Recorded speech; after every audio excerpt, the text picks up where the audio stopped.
Good afternoon and welcome, or actually it's evening. Well, I suppose it's afternoon somewhere, but welcome to this week's edition of Sunday Night Live, the automotive show where we talk all things automotive. Variable, fixed, doesn't really matter. If it has to do with the car business, we talk about it. And I try to bring on some of the experts that are doing things that not everybody's doing. I like to keep it interesting, and we have good audience participation every week. So I welcome everybody. So just feel free to chime in on the comments. On the first thing is my health update. Doing pretty well. I'm going into 12 weeks of recovery from my double knee operation, and had a couple of I don't want to call them setbacks, but when I was in the hospital, I had a week setback where I had some blood clot issues and things like that. So I had to wait an extra week before I went into rehab. But I had still set my goals by 4 weeks. I'm going to be walking without a cane, not knowing I was going to be screwed for a week on a setback. But the bottom line is I busted my butt. You guys saw the transformation. Everything I said I was going to do, I was able to do on schedule. Now, you have to bend your legs and do exercises. And I'm committed to, I want 200% recovery. So I want to be as perfect as you can be. But there are sometimes physiological things that get in the way. And in my case, the swelling in my legs is a little bit greater than it should be. So even though the exercises are designed to bend the knees, I can only bend so far. And if you don't bend far enough, what happens is you get scar tissue that forms behind or in the joint. And if you don't take care of that scar tissue, then you're always going to be limited into how much movement you have. Now, that's a pretty scary proposition, real scary. And I'm going to tell you what's going down here on Tuesday. And I'm not looking forward to it. But like anything else, when life throws challenges in your way, you kind of have to deal with them. And deal with them head on. So on Tuesday, I'm going to go in for a procedure. And that procedure, because my legs are swollen, I wasn't able to get the full bend.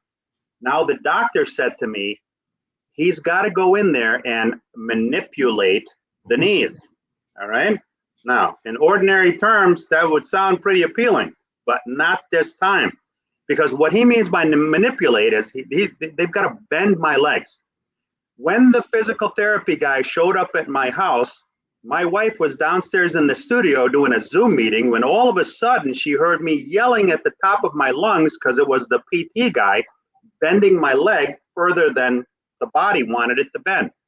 Now the doctor's going to bend it even further. So they have to put you out for that. And I imagine that if they're going to bend it further than you would be able to bend it when you were awake, probably when I wake up, I'm not going to be a happy camper, but it is what it is. If I don't get it done, then I'm going to be hurting long term. So everybody wish me luck. It's probably going to be very painful when I wake up, but I'll get through that too. It's just another one of life's funny obstacles. So that's the health update. Who knows? If it's not terribly painful, I may go live from the hospital. It's been known to happen. So I'm very excited today because I have with me Peter Carasone, and Peter's got some pretty interesting software. All right, at the dealership, it seems to, it's the same story every month, right? You go from hero to zero. At the beginning of the month, everybody's king. You had a great month last month. You're passing on all these deals, and then 3 weeks into the month, you're calling Mrs. Jones up to tell her you found an extra $500 on her trade. And guess what? Mrs. Jones has already been driving your competitor's car for several weeks now. The reason being is we don't find out the information that we need to make the decisions. All right. I'm a big one for the triple D's, not those data-driven decisions. All right. With the data, you can make the best decisions possible. So rather than guess at what's going on, be the hero, and then try to play catch up later, no. I met this guy, Peter, over here, and he showed me some software that's pretty cool because it tells you in real time, and I think it updates every 30 minutes or something like that, all of the data you need to be able to have complete visibility into your stores, plural, because it does multiples, and then make the right decisions. So without any further ado, Peter Carasone, if you would tell everybody a little bit about you, how you got into the business. And I always tell everybody, don't go past 5th grade, because then it takes too long. But anything from 5th grade up, we're good with.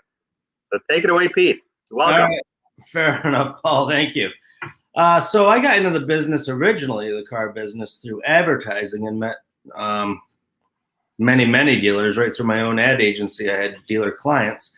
So I learned the business from the outside looking in. And one dealer in particular knew his numbers better than anyone else. And he had a spreadsheet, and he kept track of every salesperson's numbers and the finance office numbers. I said, how do you get that information? Well, I go into the DMS, and my guy pulls it every night at the end of the day, and he posts it. And, it takes him an hour every night, and then I can train using that data. So I said, well, if you need it, I would imagine other people need it too. Everything crashed in 08, 09. And 2 years later, I joined him in his dealerships as a director of operations. And I said, remember that software you've got, or that spreadsheet that you have? Why don't we build it into a platform and take it to market? If you need it, other people need it too. So I learned the car business from the inside out over a decade and turned this platform into something that integrates into all the DMSs. And now, rather than a spreadsheet that takes hours to populate and has margin for error, we pull it all right from the DMS. And knowing the business and knowing the players within the dealership, I know they won't take the time to do it unless it's really quick and really easy. So I've seen what else is out there that's cumbersome, libraries of reports, and said, I get why guys don't use that, because it just takes too much time. It's variable operations. You're trying to sell cars. You're doing save a deal. I need in 2 minutes to know what's going on with every guy on the showroom floor, every manager, every F&I manager, and I can go do my job. So that's what we built. The thing is, there are a lot of products out there, and a lot of people build stuff, Excel sheets and things like that. But you're right. It's manual input that takes a lot of time. All right, if the average dealership sells 100 cars a month on average across the country, and some of them sell way more than that, imagine how tedious and how much time it is to update spreadsheets that don't connect with anything. And then you're never really sure if the data is correct, because if there are changes or errors, you don't catch them. The DMS is rich in data. Mm-hmm. I mean, it's the skeleton. It's the nerve system, it's the circulatory system, it's the brains of everything that the body, known as the dealership or the dealer group, has. So what better place? So by having something that integrates with that, I mean, that's brilliant, because that does save a lot of time. Most people won't spend the time, as you said, to do these reports. So if it's already built off for them, I mean, that's brilliant. Yeah, it's interesting. So every presentation we do, every sales call we make, and the first thing is I've already got that, because they do in some form. It's in the DMS. That's where we're pulling it from. And okay, well, let me show you what we do. What's your current process? Well, I look at this. We do it every week, and here's how I get it. And then we do a little screen share, and I show them our platform, and they say, oh, I don't have that. Oh, no, not that detail. No, nothing like that. Oh, it does. And it's literally a user takes 5 minutes a day and knows everything that's happening in the front end of the business. And it's just, we win every time. Anytime I can show it to somebody, they're on board. No, the DMS has all of the pieces, and that is true. Most people in the stores don't know where to get it out of the DMS. That's number one. Right. Number two is, I found out a lot of these companies, even some of the big ones, the reps don't really come around, because the people at the store level, they're asking for things that they wish that their system could do, that I know their system can do. But they're not able to pull all that information from this department, from that department, from that department over there.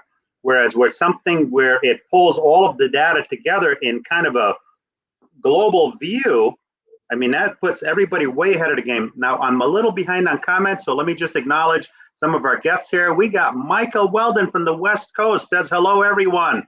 Welcome, Michael. Good to see you. And Kenneth Dunner, our friend from Sugar Land, Texas, says, Paul Meyer, savor the flavor of the awesomeness in you, sir. Oh, man, he is too complimentary, this guy. Mr. Suave, debonair, sophisticated, stellar gentleman, and a scholarly, elegant human being who shares his goodness with others for the betterment of humankind, is also intelligent, gorgeously handsome looking, and so impeccably well dressed, too. Wow. With a compliment like that, I won't be able to walk out of my office door. My head will be so big, it won't fit through the door. But thank you, Kenneth. Appreciate it, man. Nate Williams is here, my networking friend from LinkedIn. Good to see you and good to be here. Thank you for joining us. And he's got a link here. I'm not sure what that link is to. inkwormmedia.com/25 letters. I guess we could click on it and find out afterwards. And my good buddy Ed Roberts from Ford Lincoln Store, Bozart. Welcome. Good to see Ed. Paul Nissan. Pete has a great product. Yes, very, very excited about that. Thank you, and Paul. Pat Porras. Hi, Paul. Look forward to another insightful event with you. Thank you. Thank you very much. And Mark Williamson, Big Stops guy, says hello, all. And my good buddy, Christine Farnan. Last time I saw Christine, we shared some KFC together up in Albany, New York, training the DePaula Auto Group. My good friend, too. It was a warm spot in my heart, sharing KFC with Christine. Michael Larkin from West Hartford. Luck and praying for you, Paul. Thank you. Thank you. I'm going to need a whole lot of that because I think that I'm not sure if I'm going to see the doctor or Hannibal Lecter, but I know it's going to be painful, so it'll be interesting. And Russ Mann joining us all the way from Arizona. This is a game changer program, in my opinion. Time is money, and this saves a ton. And from Cars on the Move, Ty Thompson, part of Auto Transport Intel on YouTube. Make sure you sign up for their show because they put out some great info. I learned a whole lot about the transportation business connecting with those guys. And Russ said, this is going to be a great show. The program is a game. Oh, I read that already. Oh, you know what? It came through as a duplicate. Lou Ramirez, the Coffee Guy podcast dude. Great solution, Peter. Just like any tool, it takes the culture of commitment in order to maximize the potential of those tools. Great conversation, Paul. Thank you. Thank you. And Jared Kalfas from Black Book. Everybody needs a black book. These guys are the masters in data. I mean, they supply reports every week. I get a report from Paul that basically outlines everything that's going on in the car business. These guys are gurus with data. And Pat says, I am okay, I am. Thanks. All right. So we talked about the big challenge in the DMS is not that it doesn't have the info, because we know it has it, but the big challenge is to be able to get all the data together, because it just takes too much time. And when you're running multiple stores and you're overseeing many different locations, you got to log into all those systems. And one of the things I know dealers hate is they have too many logins to begin with, right? So every time, it's so funny. You can go in with the greatest tool in the world, and one of the things they're most concerned about is, do we have to have one more login, right? Not how much money can it make me, but do I have to have one more login? Because right now in a lot of stores, what they have is they have that big piece of paper that's taped to the computer screen that has all of the logins and passwords. I mean, talk about insecure computing, right? So the last thing they want is yet one more thing that they have to log into. Now, you integrate with CDK, Reynolds, you integrate with everybody? Every franchise DMS there is, and several independents. I think the list is probably 18 DMSs long, but shy of some buy here, pay here DMSs that don't have the data to even do the job anyway. It's everybody. So, the real thing, Paul, that you touched on is these DMSs are still mainly server based, like a local server in each store. So if you want to log in when you're not in the store, you need a VPN to even log in. Mhm. So we've eliminated that need. It's cloud based, and you can log in on your phone and look at 20 locations with a single sign on if you want to. Well, if you integrate with 18, that's a ton because look, let's face it, there's 3 big ones, one almost big one, and then a bunch of smaller ones. So, within 5, you've covered the top ones that are out there. So if you cover yet another 13 beyond that, I would tend to think that just about anybody could use your system. Mm-hmm. And let's face it, we all have the same problems, and that's knowing the data in real time. Now so you have one sign on. So let's say I'm overseeing a 10 store group. Mm-hmm. Walk me through, how something like that would work. All right. So like we said, one sign on, and you can filter by location for all the data. You can look at all your stores at one time and say, here's my profit for the month so far, or you can go to each store, which is more common, and look at how each store is performing against whatever your expectations are. You can drill down by individual sales manager and look at their performance, individual salesperson, individual F&I manager, cross-reference any of those people. What we do, you find opportunities for training for sure where, geez, this guy's selling 25 cars and so is this guy. Most dealers say, hey, he's a 25 car guy. He's terrific. You look at the difference of $200 in gross profit, between the two guys. What's the difference there? You can do the math and know it's $5,000. A lot of money. Yeah. Do that times your 10 salespeople times your 10 stores. It's a ton of money. Also, you can look at what's happening on the back end. This guy's $200 less in F&I than this guy. What's he saying at the desk? What's going on there? Is he talking rate? Is he saying something? Yeah. Probably a smart guy that's showing off how much he knows. And you need to train. The training there is keep your mouth shut, right? And you look at those profit leaks across your entire organization just because you know what's happening in real time. Most people do not take the time to look at that. They say, oh, he sold 25 cars. He's awesome.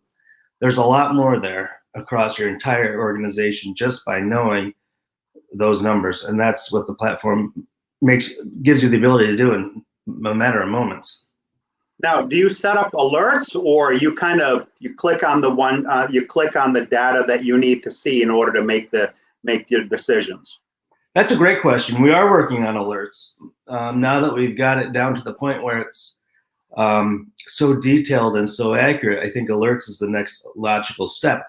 What I found so far is when you're actually, our users know the players in the stores, so they already know what they should be looking for. Yeah, it's so quick that you're like, all right, I know I got to look at this fella because he's infamous for doing this. Yeah. And even manager shopping, you'll look at. I was saying that same 25 car a month guy. Look at who he's going to, what manager he goes to. And I've even seen stores change days off. So, he has to work with the guy he doesn't like to work with because he makes him go to work and get money from the customer, and not let him have the day off and go to the manager that makes life easy for him.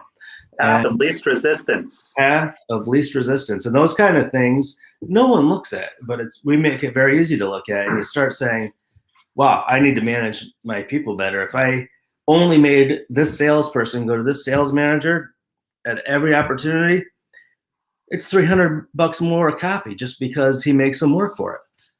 You do that across an entire organization, it's tens of thousands of dollars.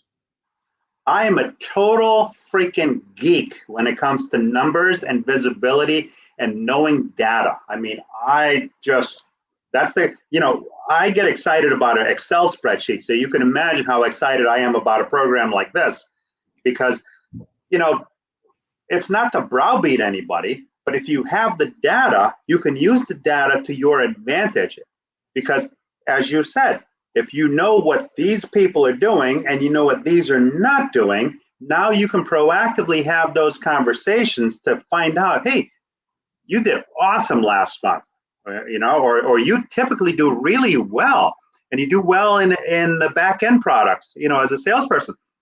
Share with me, share your process with me, tell me what you do. And these are the types of conversations that you can have so that you can use that as a learning tool and a development tool to train your people, right? Because if you know this guy's or gal is weak in certain after sell items, and you've had the conversations with both the star people and the ones that are weak in a certain area, now you can tailor your training, or you can even pair up some of these people to kind of shadow the other one to learn. And you can even incentivize the person to help train the person that needs more help.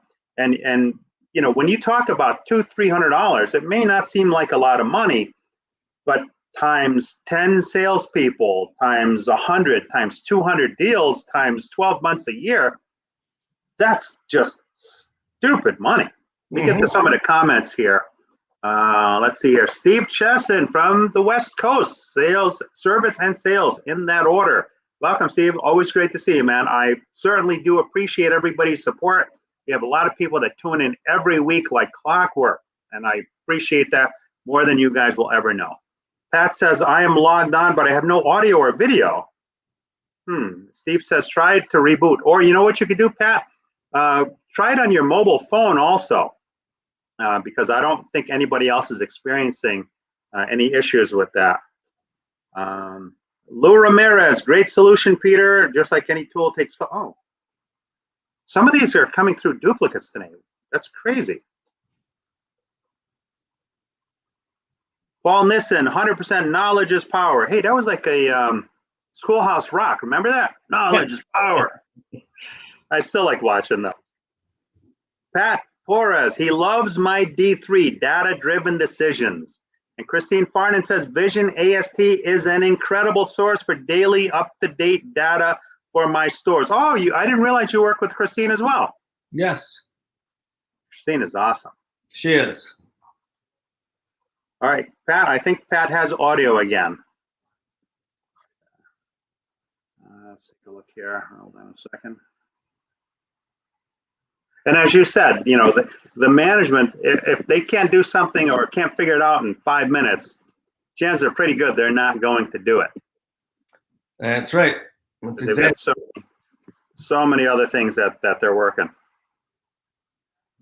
Yeah, that was the whole benefit of having the dealership side of the business in my background. Is even CRMs used to drive me crazy, trying to go in and print a report. By the time you found what you wanted and whatever it was named, and you're like, what was I looking for again? And you're done. You just don't do it. So I built the whole thing to say, all right, it's going to take you 2 minutes to get whatever you want, and you'll be in and out. You can set up subscriptions. So, just get it in your inbox. If you want a PDF, you can download things to Excel out of the platform. And the competition it creates, if you send the salesperson report to every salesperson, the competition that it drives, same with F&I managers with an F&I summary or a ranking report, the competition, even if you didn't do the training or address the issues, the competition it creates when everyone knows what they're up against, there's profit there. Are you insinuating there's some egos in the car business? I didn't say that. I know that if 10 people see a sales report and they're not towards the top of the charts, yeah, it sets up some wicked competition.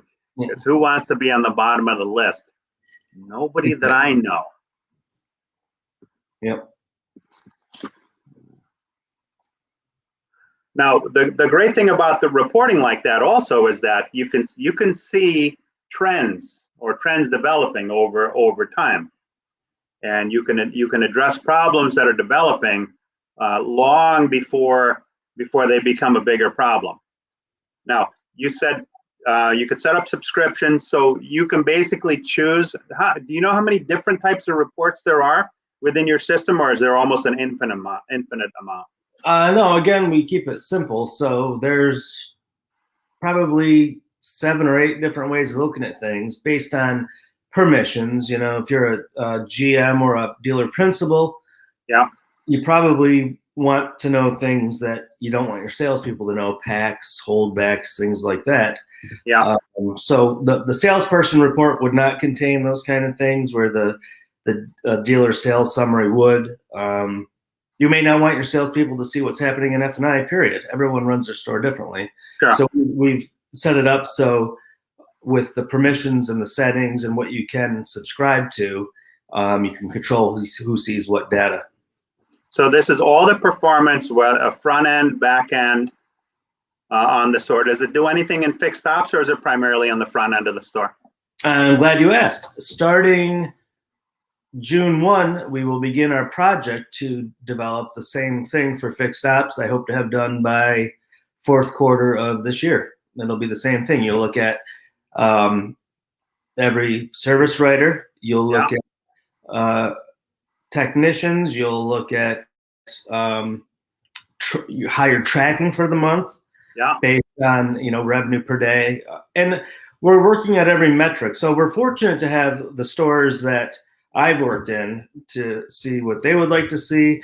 I've got several other dealer clients who want to participate in that exercise. So we're going to find at least version 1.0 will be robust enough to satisfy the masses. And then same with this platform, you always hear something 10, 20 times, okay, that's a metric people want. But I think I have enough of a base to really build out 1.0 to be a heck of a lot better than Sales Vision 1.0 was, where I was just doing it in our own store. So we're excited about that. Certainly to start the new year, we'll have the same fixed op version of what we do. That's awesome, because fixed ops represents really the largest opportunity in the dealership today. So that's great that you're working on it. And doing a beta program, there's this tremendous value, because these are the people that will help you develop that, so that you have a fine-tuned machine when that thing is fully ready for prime time. And so you're estimating that's in the fourth quarter? I am. That you'd be rolling it out? Yeah, just to be realistic, we've done all the DMS integrations with service already. Yeah. We've got the data, we've tested a bunch, and now we just have to get the metrics that mean the most to everyone. Obviously, you have dollars per RO, you have effective labor rates, all those kind of things. But everyone looks at their business a little different. So I'm trying to get as close to universal as possible before we launch it. And we've learned a lot on the variable ops, which is, I think, more challenging than fixed ops. But we learned to get a more universal thing before we roll it out. We went through a lot of fits and starts with variable ops, because I built it just only on what I knew in our dealerships and how we measured things. And every time you talk to someone, oh, I look at it this way, I look at it this way. So now we're there where I know how everyone looks at everything. So I don't want to, just dabble in fixed ops. I want to get it rock solid before it comes out. So I think Q4 is where we're at. Now, deployment. How long and how involved is deployment on your system? From the dealer side, they take 2 minutes to approve an integration with their DMS, and we do the rest, and that's 7 to 10 business days typically. And they have credentials, and we walk them through, show them how to use the platform. Then we'll follow up in 14 days, and then a 30-day follow-up, and then a 45-day follow-up. And it's so intuitive that by the 45-day follow-up, they're like, no, great, I got it. It's very intuitive. That was the whole intention of it. So but as far as the dealer's effort to get signed up, 2 minutes tops. And then do they do regular training with you, or is it as needed? As needed. There's those follow-ups. Usually what we do is turn over control on a screen share to the dealer or the sales manager, whomever it is, and walk them through and let them steer their way through and ask a few questions, and they find their way around very quickly. And then down the road, as we go through things, we'll find a few things to point out to them.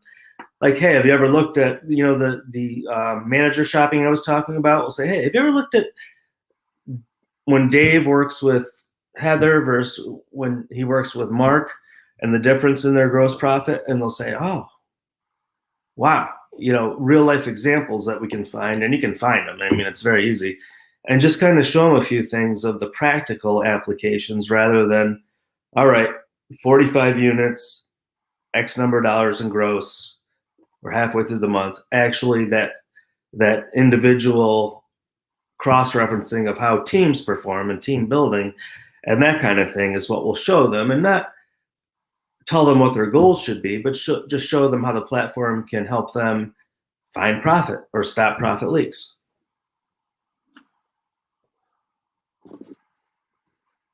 Now, how receptive is management to some of these reports?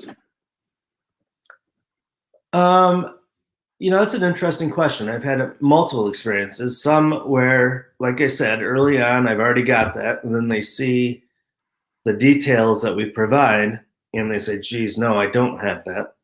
And then once they let their guard down and say, you know what, I could use more information, then they become our best friends and they want to learn how they can get better at what they do. How can they help their team get stronger and be more profitable? And we come across as partners, and it's because we're in the car business. We're not software engineers. We're not a typical vendor. We sit in the same seat as they do. So and it doesn't take long when you talk to someone for them to understand that. And once they realize that, then they're receptive to help.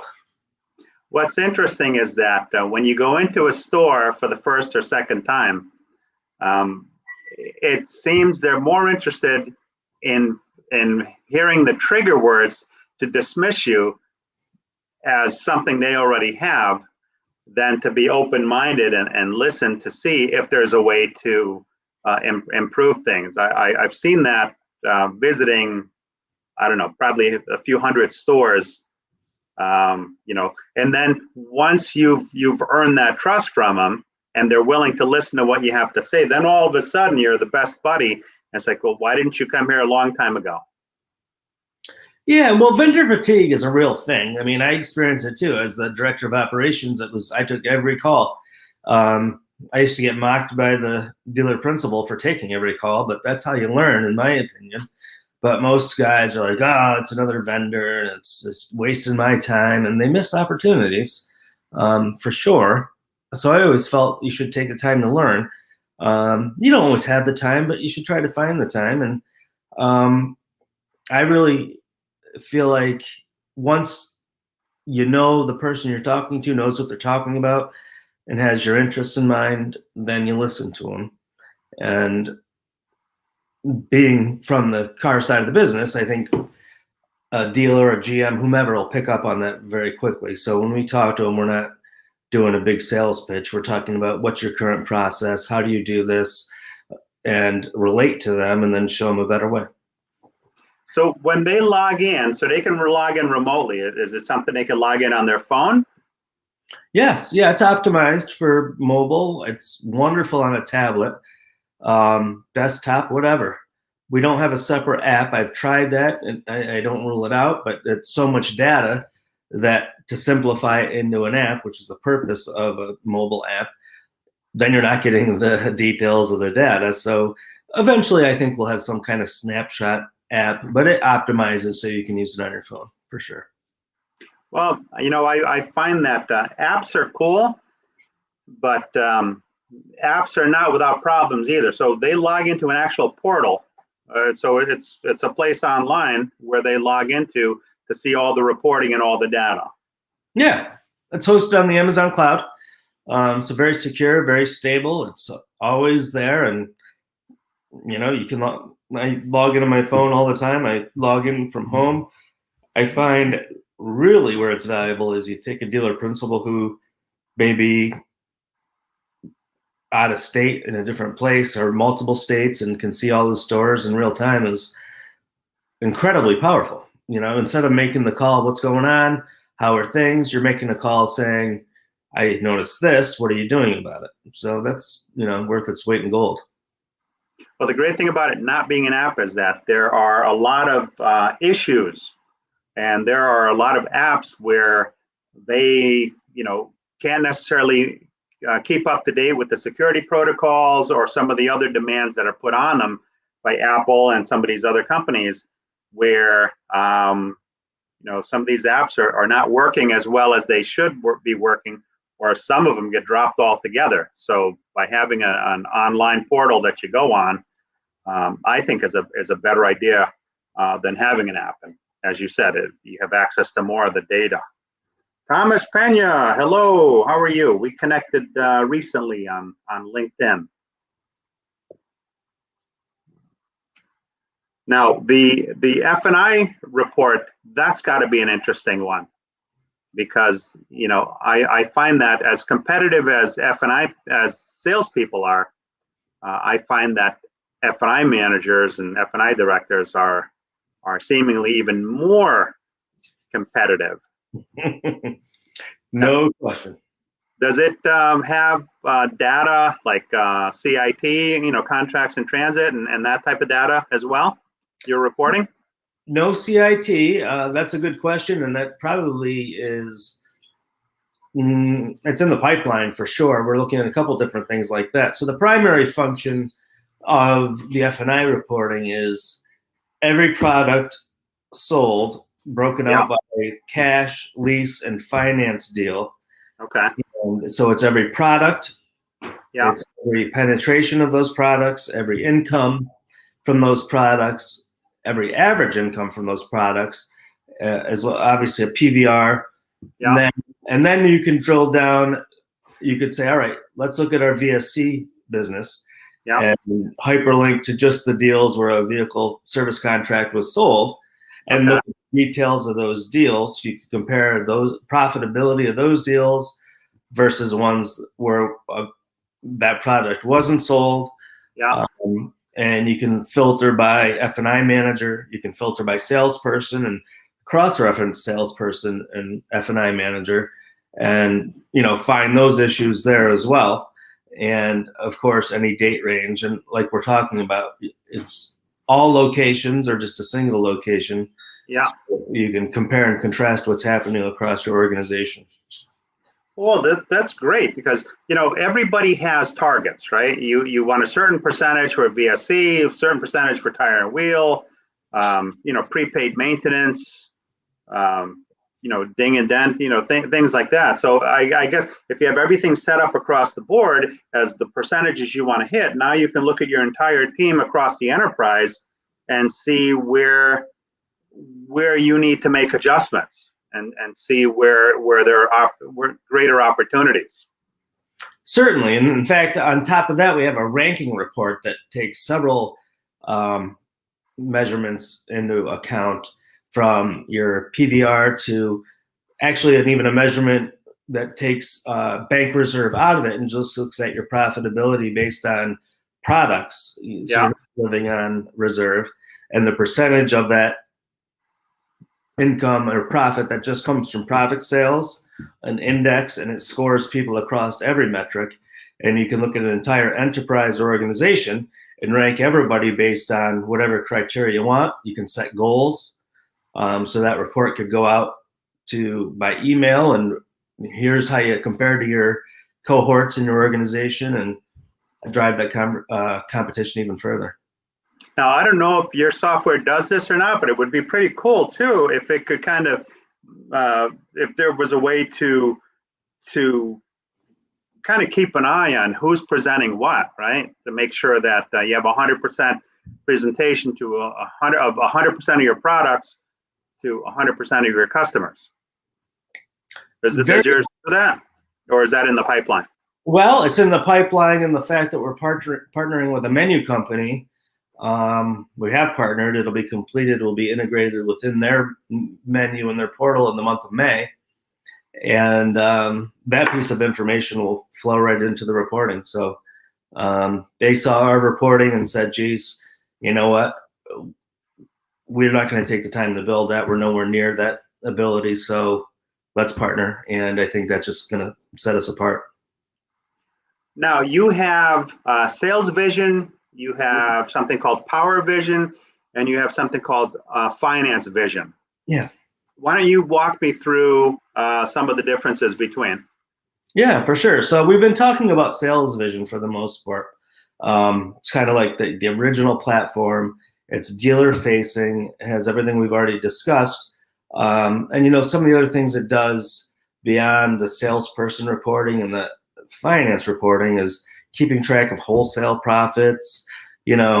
A lot of times in a dealership, you're making deals, right? And you're saying, all right, we're cranking out cars. And then at the end of the month, you look and say, we lost 20 grand in wholesale because we're diving into trades rather than getting the money from the customer.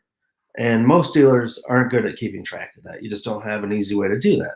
So we have a wholesale report that'll just tell you exactly if you're up or down in wholesale based on what happens at the auction or what you do with your trades, and it updates every day. So if you're, in our stores, I was always like, if we're even, we're doing it just right. Didn't lose, didn't win, we're just right.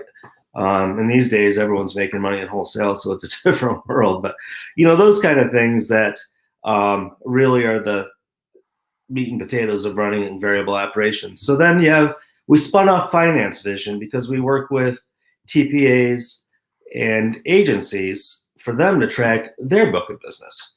So it's more F&I focused. It has a lot of what sales vision does, but without the wholesale reports and the dealer trades and tracking all that kind of stuff, it's much more focused on an agent or TPA being able to track their entire book of business in one. So it's kind of the dealers program, but for the agencies. Is that correct? Is that a good way to look at it? Yeah, for sure. For sure. A lot of our business is done on that end where we have third-party administrators who have lifetime warranties preloaded on vehicles, and they want to track every transaction to know how many are out there, and they use our platform to see what's actually happening at the dealer level rather than waiting for the dealer to report how many cars they sold. They already know. They know what cars are been sold and are covered in our active contracts. And then you have Power Vision is the sales vision platform in the power sports world. We were a little ahead of the curve on that a few years ago when we started it, but now it's coming into mainstream where there's that consolidation in the power sports world where you have real operators with multiple rooftops who want the data and want to track it. So we've integrated with Lightspeed, who's a CDK company, and working on a couple others so we can do the same thing we do in the auto industry for power sports dealers and agents. Interesting. So so to go back to the finance vision for a moment, so the agencies will know in real time where they stand with their dealers because they'll have visibility into what's being sold immediately. Yes. So historically, most agents go into a dealership, dive into their DMS, let's look at what happened, and they see what happened while they're there, but they have no idea before they walked into the store what that month held for them. They'll see, through their admin portal how many contracts may have been sold, but they don't know anything else that happened. They only know about their own contracts. With our platform, they can see their products, they can see their competitors' products, and they can look at opportunities in real time. So they can go in the store and say, I'm going to train on this when I get there, or geez, they're selling my competitors' tire and wheel. I've got a better tire and wheel than they do. That's going to be my presentation when I walk in there because I know they were selling it. They're just not selling mine because I never even told them about it, for example. So it gives them that visibility across take an agent, their 20 or 30 rooftops. They can see every day what's happening in all of them. Wow, that's awesome because, let's face it, dealerships are not always 100% loyal to their F&I providers. And they'll think nothing of signing up with 5 or 6 different ones, and you don't necessarily know where you stand. So with your software, you know exactly where you stand. Yeah, for sure. We see it all the time. I see, you get the guy that is always in the habit of just going in and making the rounds and, geez, I'm making my commission and doing a good job, and they're selling my vehicle service contract or they're selling my gap, but has no idea they're selling other products. Right. They have an interest in it. How would they know? But on our platform, they know. That's awesome. I mean, that's a game changer in itself. Mm-hmm. I mean, look, let's face it. You make good money per policy of VSE that you sell, and if a store's got a good penetration number, the F&I provider is doing fairly well. But you could do so much better with so many of the other products that you have available by tying them all together and just knowing where you stand, knowing where your opportunities are that maybe you haven't hit, just by having that data. Yeah, and I'm talking about, like, from the agent standpoint, what's the benefit to the agent? But think about the benefit to the dealer if that agent knows what's going on. Geez, we're halfway through the month. They're off by 10% on their penetration. Something's going on there. I better get in there right now. Not making your rounds. You're being proactive to the benefit of the dealer to say, hey, I noticed a problem. Here's what I'm going to do about it. And we're back up to snuff. You're being proactive. You're being an income development specialist. It's funny. There's a lot of we won't point in any particular direction, but there are a lot of accounts that are just receivable accounts where they're making money, but they're not necessarily doing that monitoring in real time and then intervening by making suggestions that, hey, I just caught these problems here. What can we do, or how can we help you to solve that problem, or why all of a sudden are there a change in the numbers? Mm-hmm. Yeah, very powerful. And I think, you provide, a lot of our agents will provide the platform as a value added. They'll pay for it on behalf of the dealer and say, here's the reporting I'm providing you. Here's how I use it. Here's some issues I found. Here's how I used it to improve your performance in your finance office. And the relationship that builds and it cements a relationship. Now the dealer's so much more committed and loyal to your entire offering that he's less likely to even invite anyone else in, because you're his guy or gal. Yeah, they want to know that you're looking out for their business. Mm-hmm. No doubt. So now you got me thinking about what we're rolling out in May. When you talk about the agent side or the TPA side, is a claims and loss ratio report that really simplifies the loss ratios month over month, and remittances where an agent can actually go and say, hey, there's 20 pending contracts, and actually see the 20 deals every day when he goes into his portal and see what's going on, and knows what he has to address across his book of business as well. And loss ratios are important because loss ratios tied to fees. Sure do. Right? When the dealer is looking at a particular package and they think that, oh, I'm paying X amount, a lot of times they don't necessarily realize that the fees they're paying afterwards are costing them more money. They look at the initial fees, they don't look at the loss ratio fees and how that impacts the additional fees they end up paying. No, and I'm certain in my travels that most agents, the amount of time it takes to take a look at those numbers is so painful that they don't do it until they have a quarterly meeting coming up. And if it could be, again, proactive month by month and point those things out, rather than, okay, it's time for our quarterly review and they got to go look at 20 different spreadsheets to try to put the numbers together. We brought it into one spot right in the same portal. Yeah, quarterly is already too late because there's so much money that changes hands. That you need to know that stuff, early in. You need to know it in real time, and it sounds like your software does that. Yes. Well, it will next month. It will next month. Yeah. Hey, in our business, next month is in the blink of an eye. Next year is in the blink of an eye. You're right. You're right. So how long have you been in the business overall? In the car business, actually on the dealership side in the business, a little over a decade.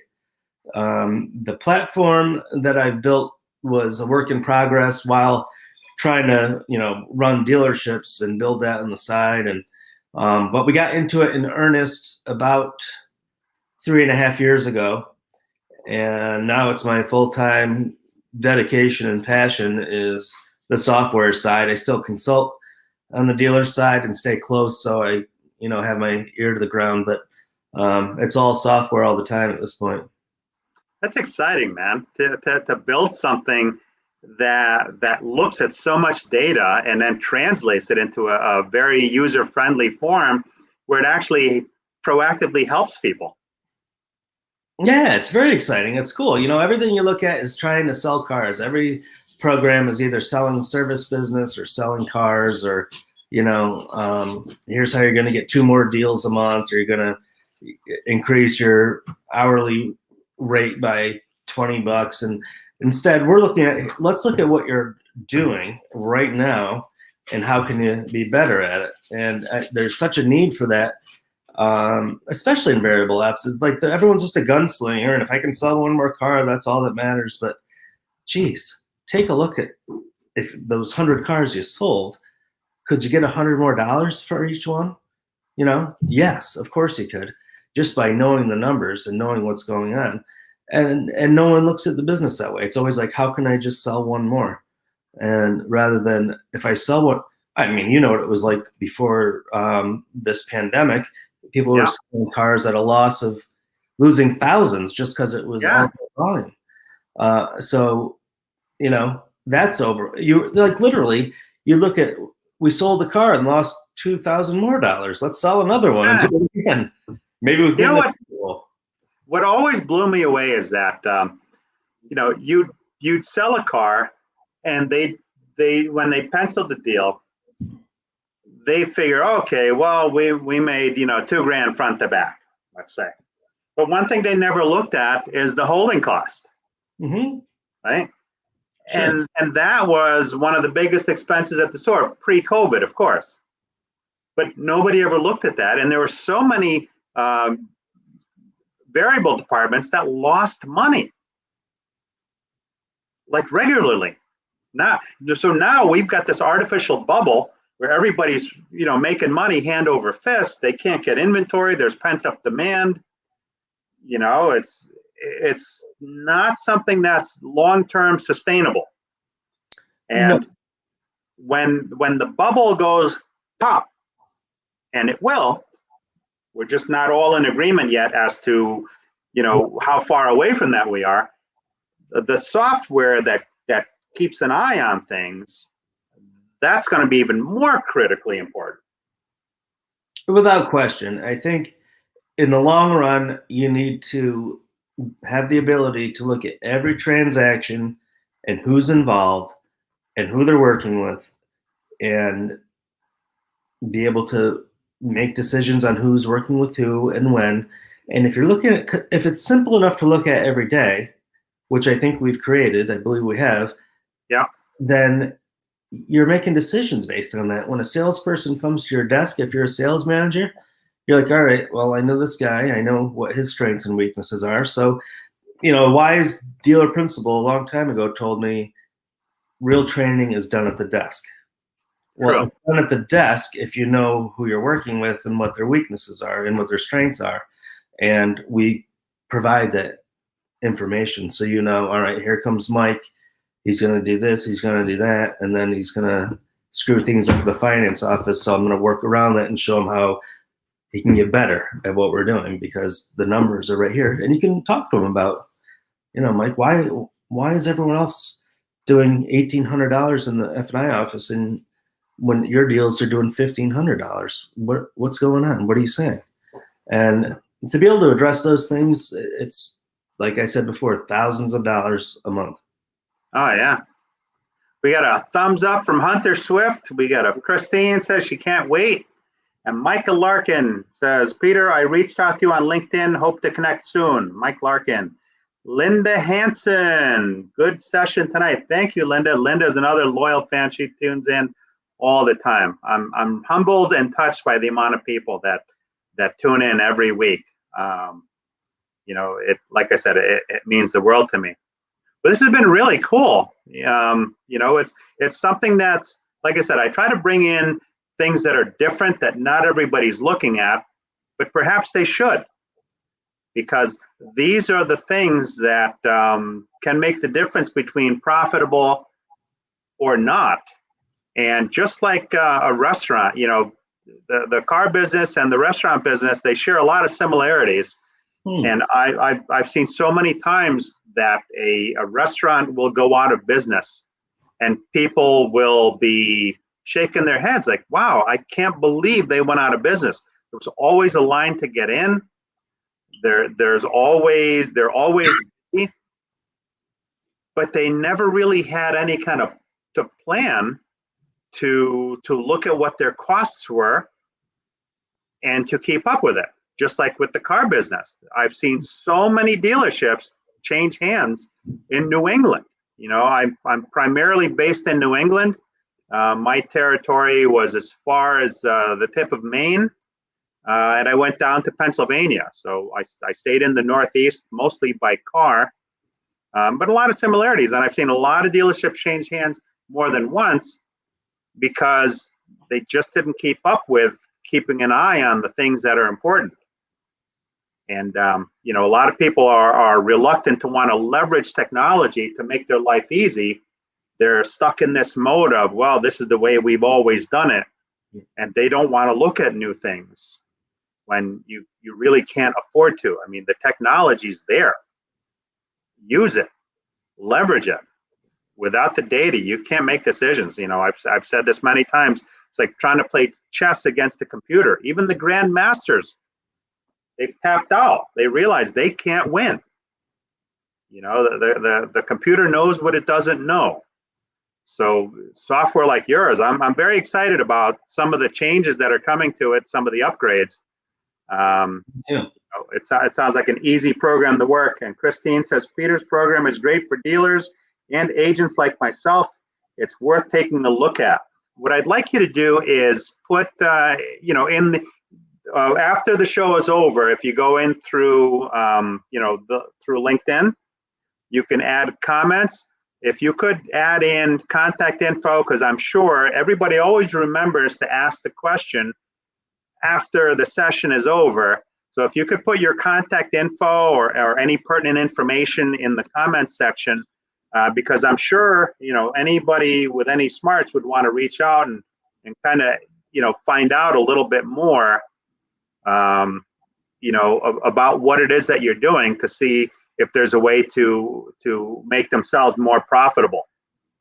I will do that, Paul, for sure. Ron Usher says, great show. Good luck next week, Paul. Thank you, Ron. Thank you. If you hear screaming, you're in Connecticut. So if you hear screaming coming from the New Haven area, that's me. God, I'm not looking forward to that. That is going to be so painful when I wake up. It'll make you stronger. That which doesn't kill you definitely makes you stronger. So I'm hoping it doesn't kill me. Oh, so the guy said too, when he called from the hospital, the nurse, he says, yeah, I just want to make sure they went over everything with you. I said, yeah, pretty much. There is some risk. I said, oh? He says, yeah, I said, what kind of risk? Well, in these manipulations, sometimes, you can get a broken bone. I said, oh, wonderful. No, I don't remember that part of the discussion. I certainly would have remembered that piece. So I said to him, I said, well, how often does that happen? And he said, well, in my 30 years, I've seen it happen twice. So the way my warped mind works is so it's happened twice in 30 years. So that means either statistically it's due to happen, or chances are so remote it's not going to happen. So he says, yeah, I guess you could look at it that way. Michael Weldon says, good success with the procedure. Solid info. Thank you very much. So that brings us to the end of another hour on Sunday night. I want to thank you, Pete, for sharing what you've shared. Like I said, please put contact info in the comment section afterwards. And if anybody has any questions, feel free to reach out to Pete. He is very, very accessible. Maybe put your phone number in there as well. I will. And so I appreciate the well wishes. Hopefully things go well on Tuesday. I'm pretty confident they will. And I'll see you next week on Sunday Night Live. Have a successful week, and everybody be safe out there. Thanks again for tuning in. Thank you, Paul. Thanks for the hospitality. Thank you. Bye-bye.